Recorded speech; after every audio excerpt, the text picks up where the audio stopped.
السلام عليكم ورحمة الله تعالى وبركاته. الحمد لله رب العالمين والعاقبة للمتقين والصلاة والسلام على رسول الله صلى الله عليه وسلم.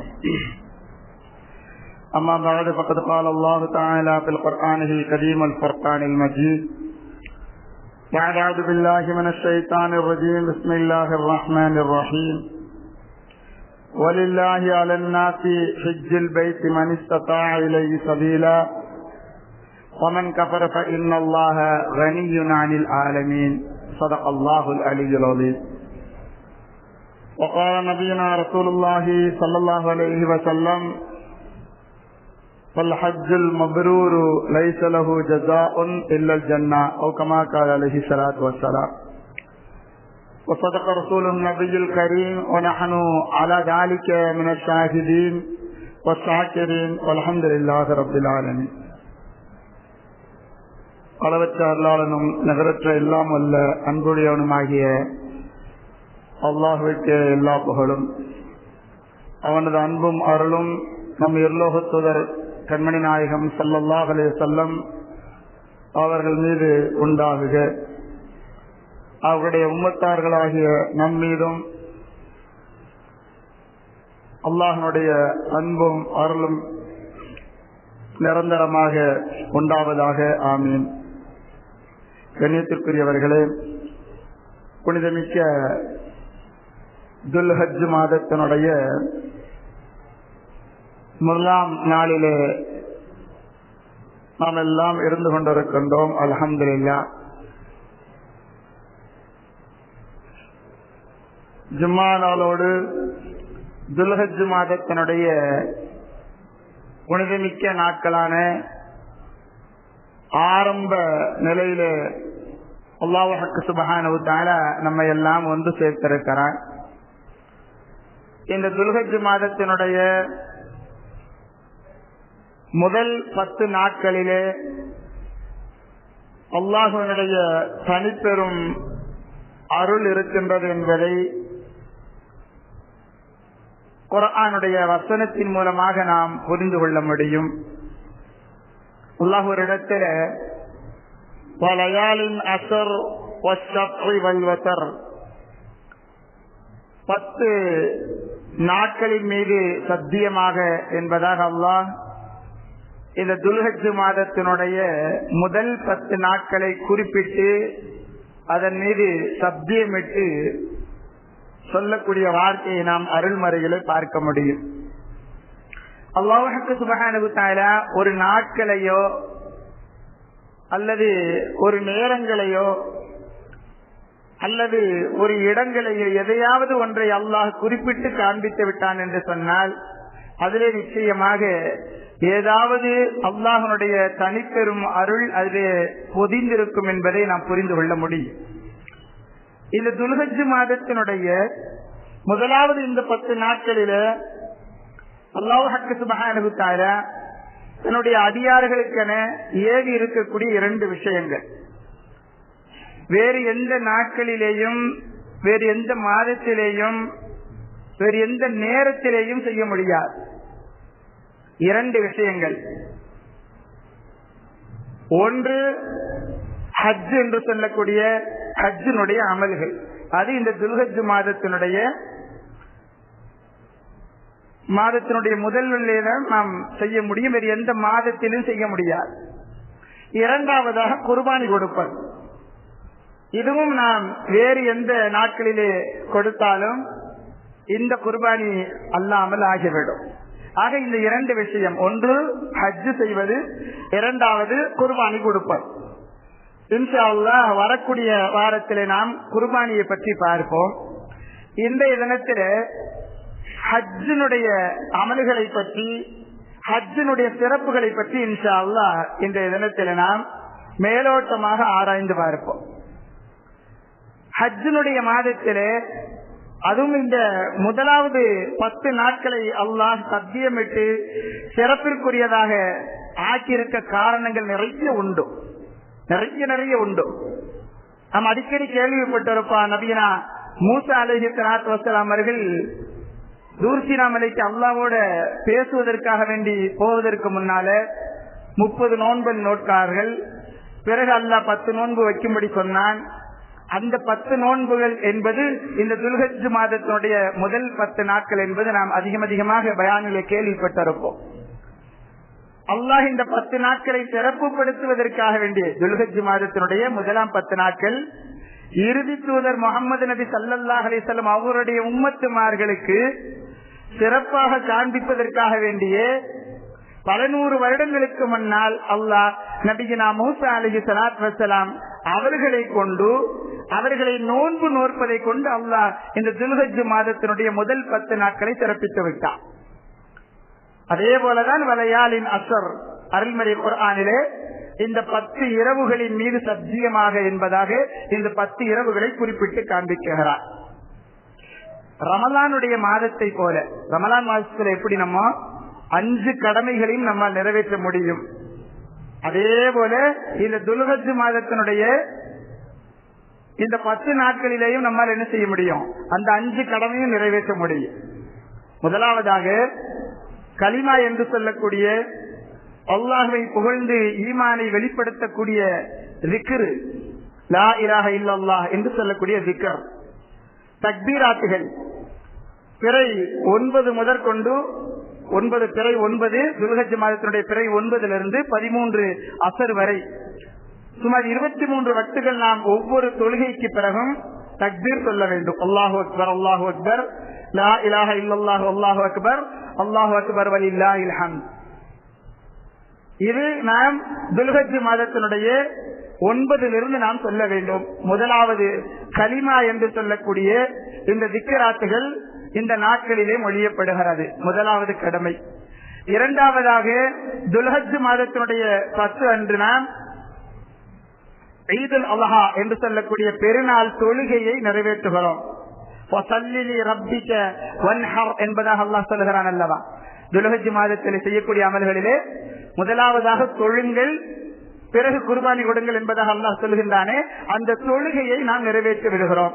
இரண்டாவது கடமையையும் நிறைவேற்றுகிறோம் இந்த துல்ஹஜ் மாதத்தினுடைய ஆரம்ப 10.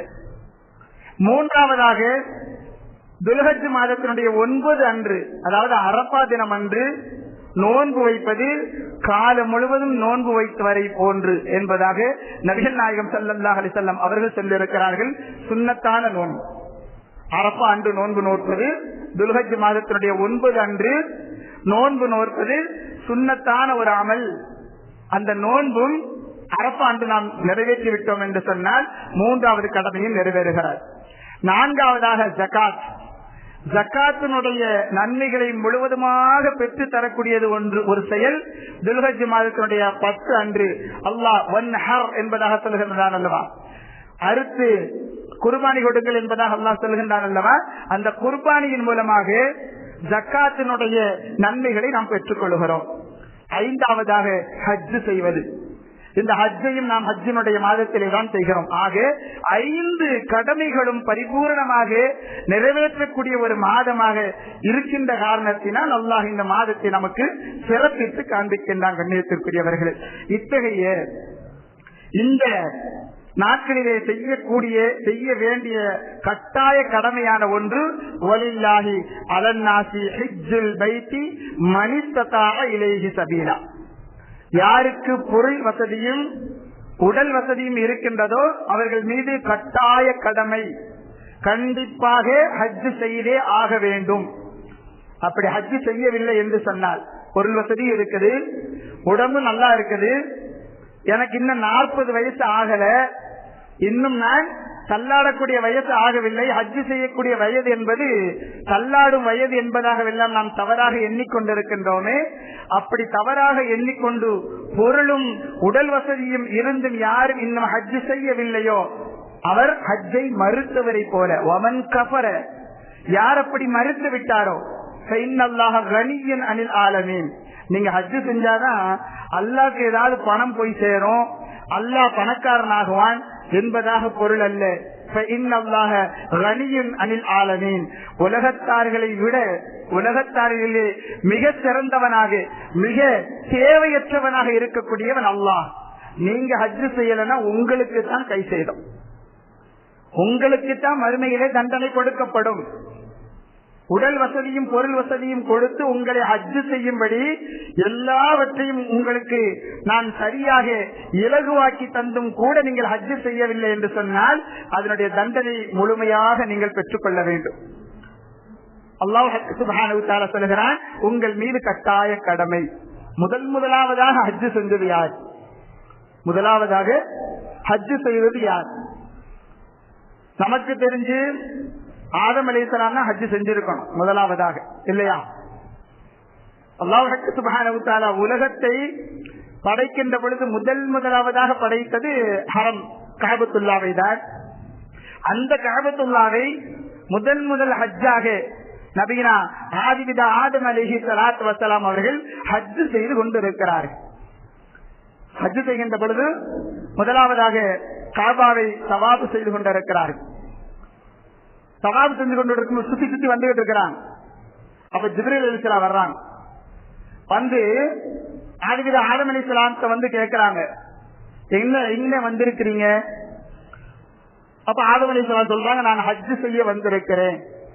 முதலாவதாக அல்லாஹ்வுடைய கட்டளை ஏற்று ஹஜ் செய்ய வந்திருக்கிறேன்.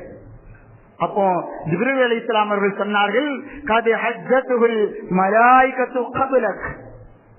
நம்ம நினைத்தது போல ஆதம் அலைஹிஸ்ஸலாம் முதலாவதாக ஹஜ் செய்யல. ஜிப்ரீல் அலைஹிஸ்ஸலாம் சொல்றாங்க, ஆதமே உங்களுக்கு முன்னால் ஒன்றல்ல இரண்டல்ல சுமார் 7000 வருடத்திற்கு முன்னால் இருந்து மலக்குமார்களாகிய நாங்கள் எல்லாம் ஹஜ் செய்து கொண்டுதான் இருக்கிறோம் என்பதாக சொன்னார்கள். ஆக முதலாவதாக ஹஜ் செய்தது யார்? மலக்குமார்கள்.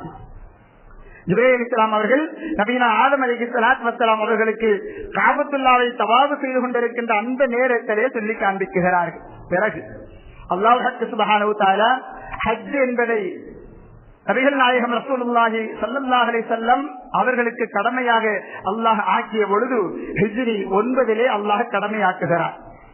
நபிகள் நாயகம் ஸல்லல்லாஹு அலைஹி வஸல்லம் அவர்கள் முதலாம் கலீஃபா பாதர் ரசூல் நபிகள் நாயகம் ஸல்லல்லாஹு அலைஹி வஸல்லம் அவர்களுக்கு பின்னால் நபியாக ஆக தகுதி உள்ள முழுமையான தகுதி பெற்ற ஹஜ்ரத் அபூபக்கர் சித்தீக் ரலியல்லாஹு தஆலா அவர்களுடைய தலைமையிலே நபிகள் நாயகம் ஸல்லல்லாஹு அலைஹி வஸல்லம் அவர்கள் சுமார் 300 சஹாபா தோழர்களை வழி அனுப்பி வைத்தார்கள் ஹஜ் செய்வதற்காகவே. ஹஜ் கடமையான வருஷம் முதலாவதாக அபூபக்கர் சித்தீக் ரலியல்லாஹு தஆலா அவர்களோடு 300 சஹாபா தோழர்கள் முதலாவதாக ஹஜ் செய்துவிட்டு வருகிறார்கள். இரண்டாவது வருடம் ஹிஜ்ரி 10ஆம் வருடத்திலே நபிகள் நாயகம் ஸல்லல்லாஹு அலைஹி வஸல்லம் அவர்கள் தன்னுடைய இஸ்லாமிய மார்க்கத்தை பரிபூர்ணமாக்கி விட்டார்கள். அருமை நாயகம் ஸல்லல்லாஹு அலைஹி வஸல்லம் அவர்களுடைய சொல் செயல் அனைத்தும் உலகெங்கும் எல்லோருடைய இதயங்களிலேயும் தட்டி எழுப்பி ஈமானை உறுதியாக்கி விட்டது. நபிகள் நாயகம் ஸல்லல்லாஹு அலைஹி வஸல்லம் அவர்கள் ஹிஜ்ரி 10 1.25 லட்சம் சஹாபா தோழர்களோடு ஹஜ் செய்ததுதான் ஹிஜ்ரி 10ஆம் ஆண்டு ஹஜ்ஜத்துல் விதா என்று சொல்லக்கூடிய கடைசி ஹஜ். நபிகள் நாயகம் ஸல்லல்லாஹு அலைஹி வஸல்லம் அவர்களை அல்லாஹ் சுப்ஹானஹு வ தஆலா ஹஜ் செய்து வைத்த வருடம். கண்ணியத்திற்குரியவர்களே, அல்லாஹ் சுப்ஹானஹு வ தஆலா இப்படி இந்த ஹஜ் செய்யக்கூடிய பாக்கியத்தை அல்லாஹ் யாருக்கு கொடுக்கிறான்? நபியா இப்ராஹிம் அலைஹிஸ்ஸலாத்து வஸ்ஸலாம் அவர்கள் இப்ராஹிம் அல் கவாயித அல்லாஹ் அருள்மறைகளை சொல்லி காண்பிப்பார். இப்ராஹிமும் இஸ்மாயிலும் காபத்துல்லாவை கட்டி எழுப்பிய பிறகு நீங்கள் மக்களை அழையுங்கள் என்பதாக அல்லாஹ் சொன்னான். மக்களை அழையுங்கள் என்பதாக சொன்ன பொழுது இப்ராஹிம் அலைஹிஸ்ஸலாம் அவர்கள் அழைத்தார்கள். ஹதீஸிலே வருகிறது, இப்ராஹிம் அலைஹிஸ்ஸலாத்து வஸ்ஸலாம் அவர்கள் அழைத்த அந்த அழைப்பொலி அல்லாஹ் சுப்ஹானஹு வ தஆலா கியாமத் நாள் வரை யாருக்கெல்லாம் ஹஜ்ஜினுடைய பாக்கியம் இருக்கிறதோ அவர்கள் கருவிலே இருந்திருந்தாலும் சரி, அல்லது அல்லாஹ் சுப்ஹானஹு வ தஆலா உயிர் அணுவாக யாரையெல்லாம் வைத்திருந்தானோ, யாரெல்லாம் இப்ராஹிம் அலைஹிஸ்ஸலாத்து வஸ்ஸலாம் அவர்களுடைய அந்த ஹஜ்ஜினுடைய அழைப்பொலியை ஏற்று லப்பைக் என்பதாக யாரெல்லாம் பதில் கூறினார்களோ அனைவர்களும் கியாமத் நாளுக்குள்ளாக அனைவர்களும் ஹஜ் செய்து விடுவார்கள், அந்த பாக்கியத்தை பெற்று விடுவார்கள். அந்த ஹஜ் செய்து விட்டால் நமக்கு என்ன பலன் இருக்கிறது? ஹஜ் செய்வது என்பது உடலை உருக்கி கொண்டு பணத்தை எல்லாம் செலவு செய்து இங்கிருந்து பலாயிரக்கணக்கான மைலுக்கு அப்பா நாம் சென்று வருவதனால் நமக்கு என்ன பலன் இருக்கிறது? அம்ர் இப்னு ஆஸ் ரலியல்லாஹு தஆலா அவர்கள் இஸ்லாத்தை ஏற்றுக்கொண்ட உடனே நபிகள் ஸல்லல்லாஹு அலைஹி வஸல்லம் கிட்ட பைஅத் செய்வதற்காண்டி வர்றான். கையை பிடிச்சிட்டு நபிகள் ஸல்லல்லாஹு அலைஹி வஸல்லம் அவர்களை கையை பிடித்து கலிமா சொல்லக்கூடிய நிலை. நபிகள் ஸல்லல்லாஹு அலைஹி வஸல்லம் கையை நீட்ட சொல்றான். நபிகள் ஸல்லல்லாஹு அலைஹி வஸல்லம் கையை நீட்டின உடனே அம்ர் இப்னு ஆஸ் ரலியல்லாஹு தஆலா கையை பிடிக்கிற மாதிரி வர்றாங்க. வந்துட்டு கையை மடக்கிடுறான். இப்ப நபிகள் ஸல்லல்லாஹு அலைஹி வஸல்லம் கேட்கறாங்க, அம்ர் இப்னு ஆஸ் உனக்கு உங்களுக்கு என்ன ஆச்சு? பைஅத் செய்ய தானே வந்தீங்க, கையை நீட்ட சொன்னீங்க, நான் நீட்டிட்டேன், ஏன் நீங்க உங்க கையை மடக்குறீங்க?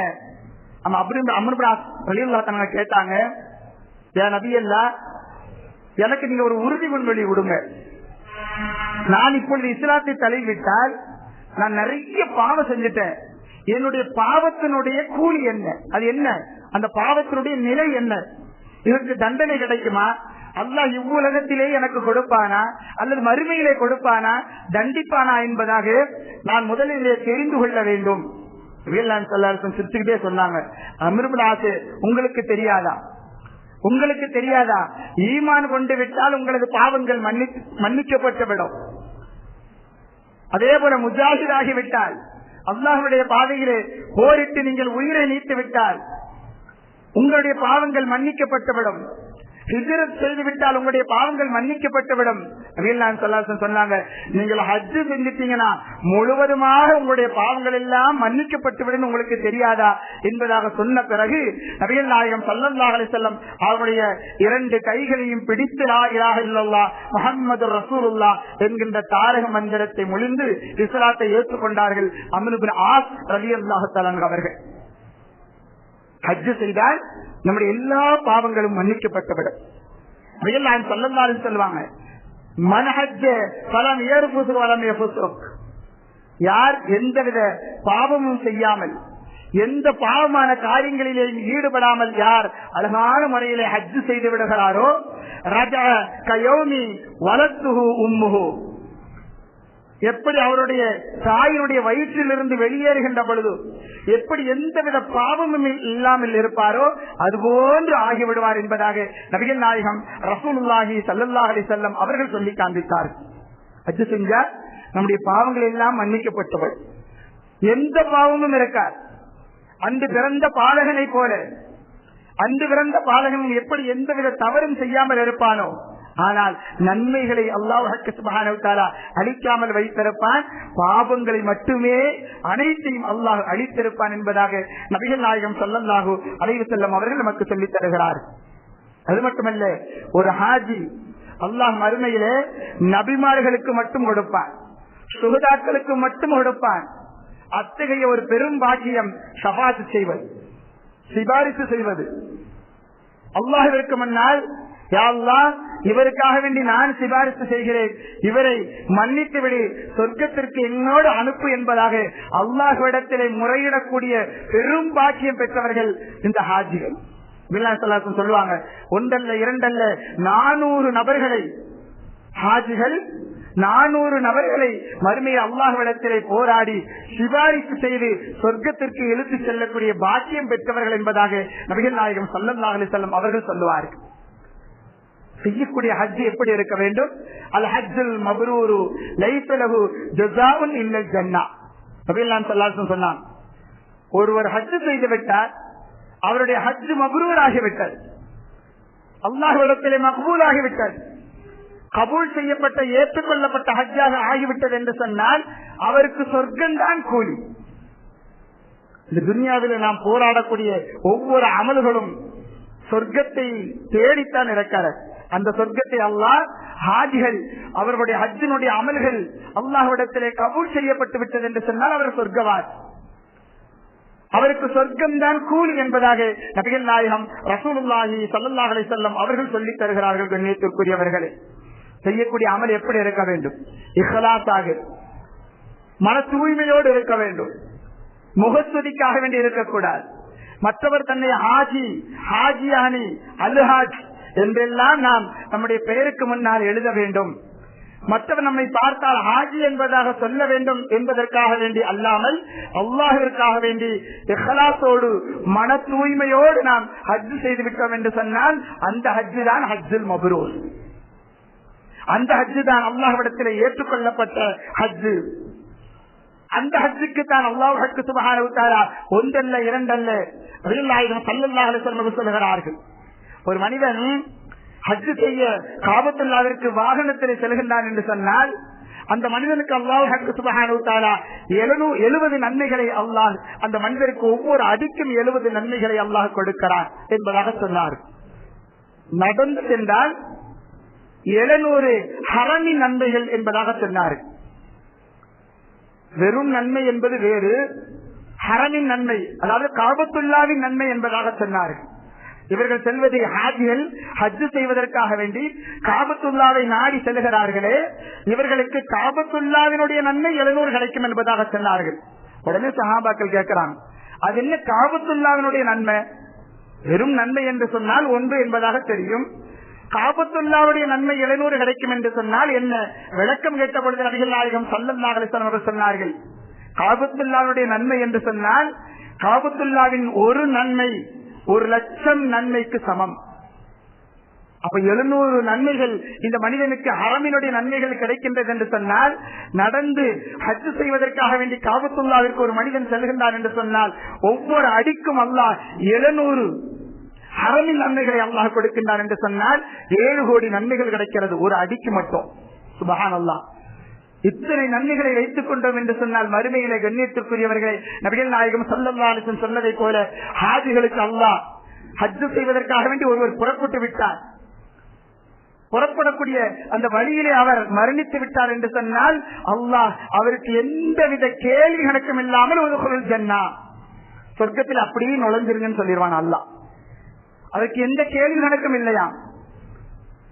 எந்த ஒரு மனிதர் ஹஜ்ஜுக்கு செல்லக்கூடிய வழியிலே மரணித்து விட்டாரோ அல்லாஹ் சுப்ஹானஹு வ தஆலா அவருக்கு கியாமத் நாள் வரை ஹஜ்ஜினுடைய நன்மைகளை எழுதிக்கொண்டே இருக்கும்படி அல்லாஹ் கட்டளையிடுவானா. உம்ரா செய்வதற்காக வேண்டிய ஒரு மனிதர் செல்கின்றார் என்று சொன்னால் செல்லக்கூடிய வழியிலே மௌத்தாகிவிட்டால் அல்லாஹ் கியாமத் நாள் வரை மீண்டும் எழுப்பப்படுகின்ற வரை அவருக்கு உம்ராவுடைய நன்மைகளை எழுதிக்கொண்டே இருங்கள் என்பதாக அல்லாஹ் கட்டளையிடுவானா. சுப்ஹானல்லாஹ். எவ்வளவு நன்மைகளை, பல நூறு பல கோடி நன்மைகளை பெற்றுத் தரக்கூடிய இந்த ஹஜ்ஜினுடைய அமல்கள், இதையெல்லாம் உண்மையிலேயே மனப்பூர்வமாக நாம் ருசித்து விட்டோம் என்று சொன்னால் ஹஜ் செய்வதை விட்டும் எந்த ஒரு மனிதனும் மௌத்தாகுவதற்கு ஆசைப்பட மாட்டான். மௌத்தாகுவதற்கு முன்னால் எப்படியாவது நாம் ஹஜ் செய்துவிட வேண்டும், எப்படியாவது நாம் இறையில்லமாம் காபத்துல்லாவை கண்களால் கண்டுகளித்து விட வேண்டும், ஹஜ்ஜினுடைய அமல்களை செய்துவிட வேண்டும், அரபாவிலே தங்கிவிட வேண்டும், சபா மருவாவிலே ஓடிவிட வேண்டும், முஸ்தலிஃபாவிலே தங்கிவிட வேண்டும், ஷைத்தானுக்கு கல்லிருந்து விட வேண்டும் என்பதாகவெல்லாம் ஆசை கொண்டு ஹஜ்ஜினுடைய அமல்களை செய்வதற்கு முற்படுவார் என்று சொன்னால் கண்ணியத்திற்குரியவர்களே, அல்லாஹ் சுப்ஹானஹு வ தஆலா ஹாஜிகளுக்கு அந்த அளவிற்கு பெரிய பெரிய நன்மைகளை இஸ்ஸத்துகளை அல்லாஹ் வைத்திருக்கிறான். அன்னை ஆயிஷா சித்திகா ரலியல்லாஹு அன்ஹா அவர்கள் சொல்வார்கள், ஒரு மனிதன் வாகனத்திலே ஹஜ் செய்ய காபத்துல்லாவை நாடி வருகின்றான் என்று சொன்னால் அந்த மனிதனை மலக்குமார்கள் முசாஃபா செய்து வரவேற்கிறார்கள். யார்? மலக்குமார்கள் கைலாக செய்து வரவேற்கிறார்கள், கண்ணியப்படுத்துகிறார்கள். யார் நடந்து ஹஜ் செய்ய காபத்துல்லாவை நோக்கி வருகிறார்களோ அவர்களுக்கு அந்த மலக்குமார்கள் முஆனகா செய்கிறார்கள், கட்டி அணைத்துக் கொண்டு துஆ செய்கிறார்கள் என்பதாக அன்னை ஆயிஷா சித்திகா ரலியல்லாஹு அன்ஹா அவர்கள் கூறுகின்றார்கள் என்று சொன்னால் கண்ணியத்திற்குரியவர்களே, ஹாஜிகளுக்கென பெரும் பெரும் நன்மையான இஸ்ஸத்துகளை அல்லாஹ் சுப்ஹானஹு வ தஆலா மறைமுகமாக வைத்திருக்கிறான். கண்ணியத்திற்குரியவர்களை, அல்லாஹ் சுப்ஹானஹு வ தஆலா அத்தகைய ஹாஜிகளுக்கு கொடுத்த பெரிய இன்னும் ஒரு சிறப்பு இப்னு உமர் ரலியல்லாஹு அன்ஹு அவர்கள் அறிவிக்கிறார்கள். நபிகள் நாயகம் ஸல்லல்லாஹு அலைஹி வஸல்லம் அவர்கள் சொன்ன செய்தி அஹ்மதிலேயும் மிஷ்காத்திலேயும் பதிவாக இருக்கிறார். ஒரு ஹாஜி ஹஜ் செய்துவிட்டு வருகின்றார் என்று சொன்னால் அவரிடத்தில் சென்று நீங்கள் முசாஃபா செய்யுங்கள், அவரிடத்தில் நீங்கள் முஆனகா செய்து கொள்ளுங்கள். அவரிடத்திலே அவருடைய வீட்டுக்கு போவதற்கு முன்னால் உங்களுக்காக வேண்டி துஆ செய்யும்படி அவரிடத்திலே கேட்டுக் கொள்ளுங்கள். உங்களது பாவங்களை அல்லாஹ்விடத்திலே மன்னிக்கும்படி அவரிடத்திலே கேளுங்கள். சொல்லிவிட்டு நபிகள் நாயகம் ஸல்லல்லாஹு அலைஹி வஸல்லம் சொல்றாங்க, இந்த மனிதர் இப்பொழுது எந்த பாவமே இல்லாமல் இருக்கிறார், இவர் கேட்டால் துஆ உடனே கபூலாகும், அவரிடத்தில் நீங்கள் துஆ கேளுங்கள், துஆ செய்யும்படி சொல்லுங்கள் என்பதாக நபிகள் நாயகம் ஸல்லல்லாஹு அலைஹி வஸல்லம் அவர்கள் சொல்லித் தருகின்றார்கள் என்று சொன்னால்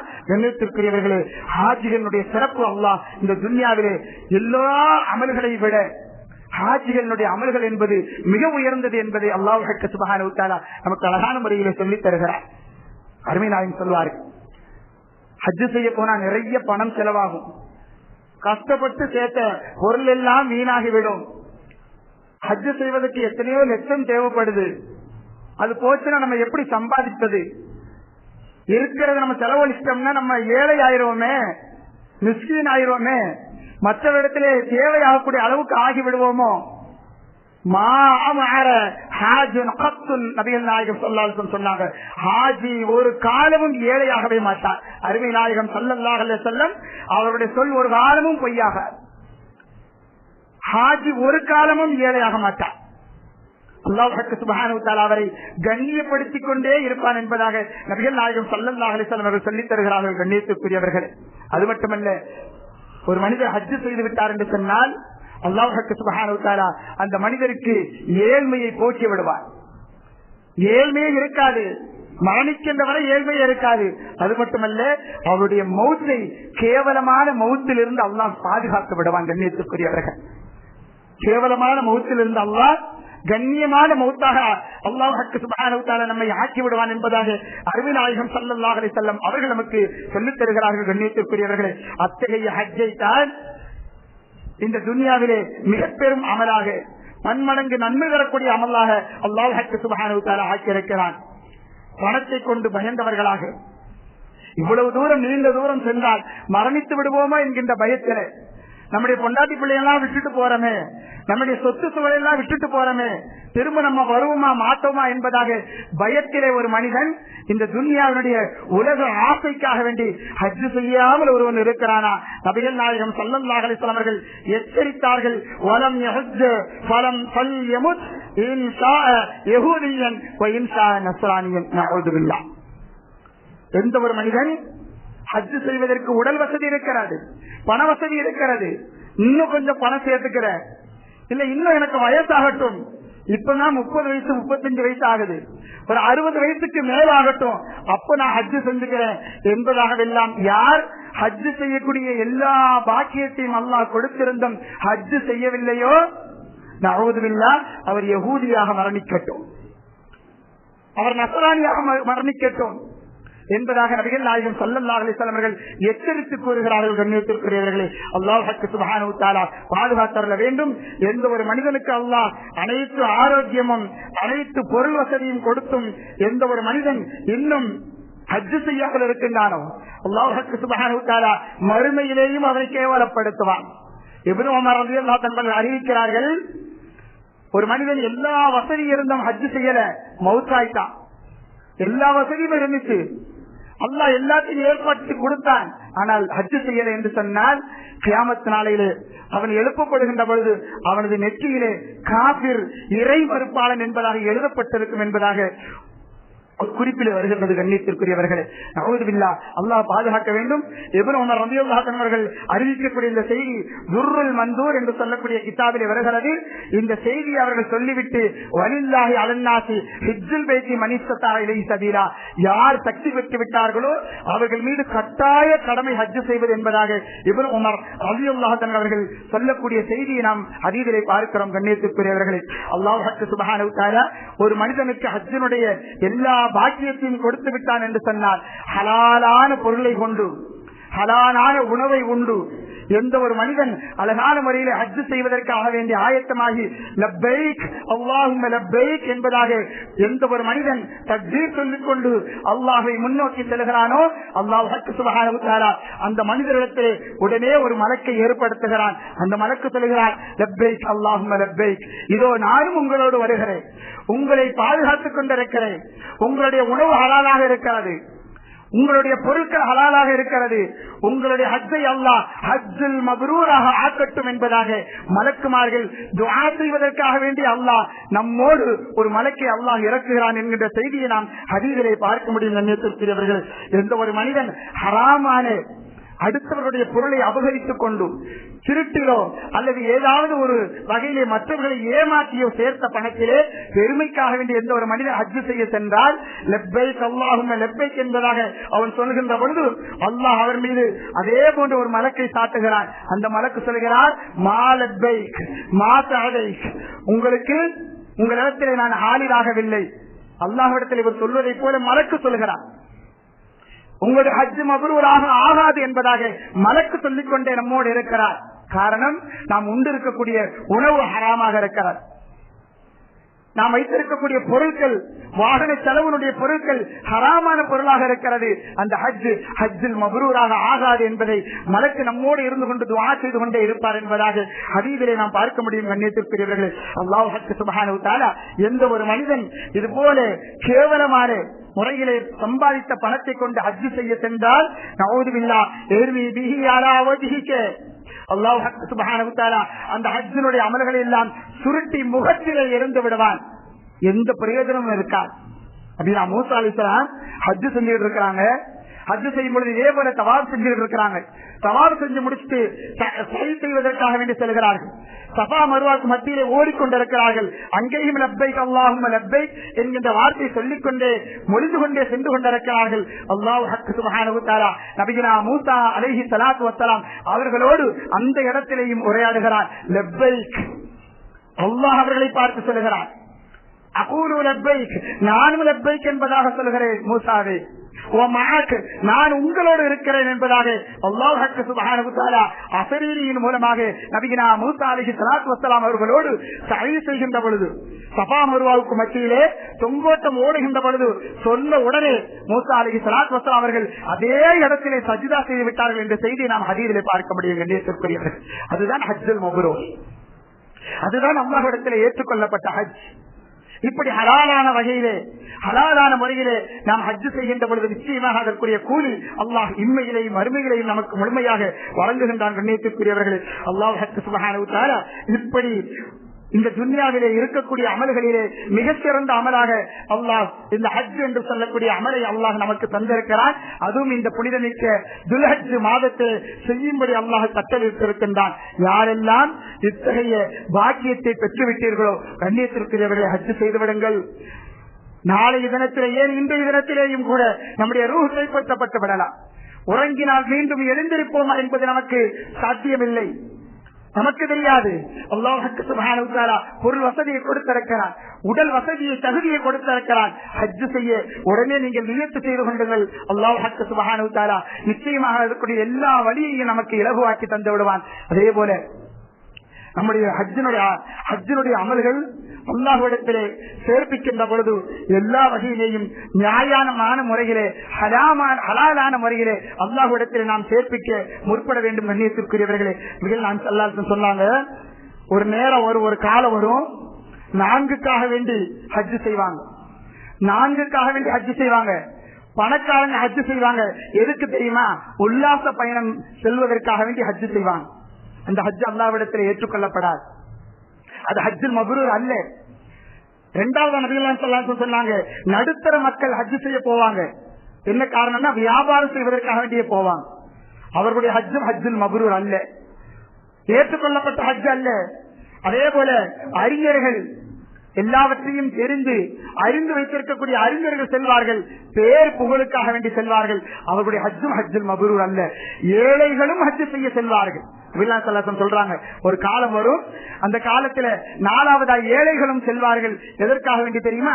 அங்க போய் யாசகம் கேட்டு பொருட்களை சேர்ப்பதற்காக வேண்டி செல்வார்கள். இவர்களுடைய ஹஜ்ஜும் ஹஜ் அல்ல என்பதாக நபிகள் நாயகம் ஸல்லல்லாஹு அலைஹி வஸல்லம் சொல்லியிருக்கின்றார்கள். கண்ணியத்திற்குரியவர்களே, இதுபோல எந்தவித கேவலமான அமல்களுக்காக வேண்டியும் நியத்து செய்து கொண்டு ஹஜ் செய்தால் அது ஹஜ்ஜே அல்ல, அது ஹஜ்ஜுல் மப்ரூர் அல்ல என்பதை நபிகள் நாயகம் ஸல்லல்லாஹு அலைஹி வஸல்லம் அவர்கள் நமக்கு தெளிவாக சொல்லித் தருகிறார்கள். கண்ணியத்திற்குரியவர்களே, அல்லாஹ் சுப்ஹானஹு வ தஆலா இந்த துன்யாவிலே இருக்கக்கூடிய காலத்தில் நாம் மரணிப்பதற்கு முன்னதாக அல்லாஹ் நமக்கு பொருள் வசதியும் உடல் வசதியும் கொடுத்திருந்தால் கண்டிப்பான முறையிலே ஹஜ் செய்து ஹாஜிகளாக மரணிக்கக்கூடிய பாக்கியத்தை அல்லாஹ் நம் அனைவர்களுக்கும் நசீபாக்குவானாக.